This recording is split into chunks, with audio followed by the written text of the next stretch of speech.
kelas IPA hiji bade ngahaturkeun video wawancara basa Sunda. Wilujeng nyangseng.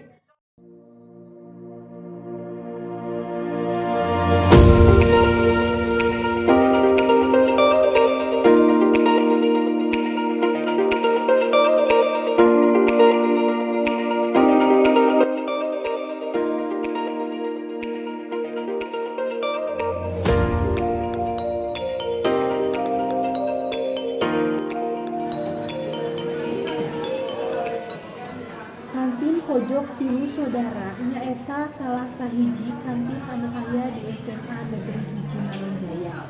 Disebat kantin pojok tilu saudara teh kumargi tempatna di pojok sareng anu gaduhna tiluan. Anu janten narasumber dina ieu wawancara nyaeta Teh Ayu asalna ti Pasir Batang yuswana 27 tahun. Anjeunna teh anu janten padamel di kantin eta. Patos hampir sabulan anjeunna didamel di dinya. Buka kantina ti tabuh 6:30 dugi ka tabuh 4. Anjeunna icalan seblak, cuanki, es kopi sareng minuman anu sanesna. Anu pangbajengna teh nyaeta seblak sareng cuanki. Modal icalana 10 juta. Tina sadintena penghasilanna teh pangsaalitna 300.000. Biasana icalana teh sok duaan sareng anu gaduhna. Kaleresan ayeuna mah nuju nyalira.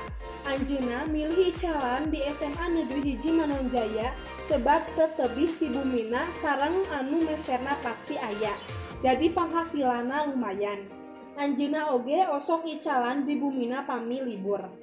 Cara ngadamel seblak teh kahiji bahan-bahanna minyak, bumbu anu tos direnos, kurupuk, mie, enog, uyah, makroni, sausin, sambal, sareng cai.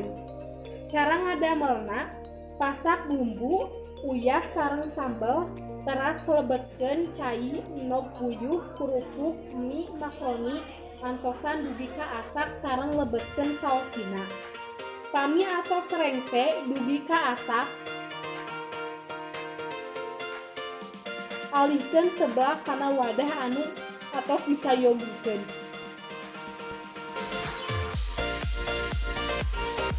Seblak siap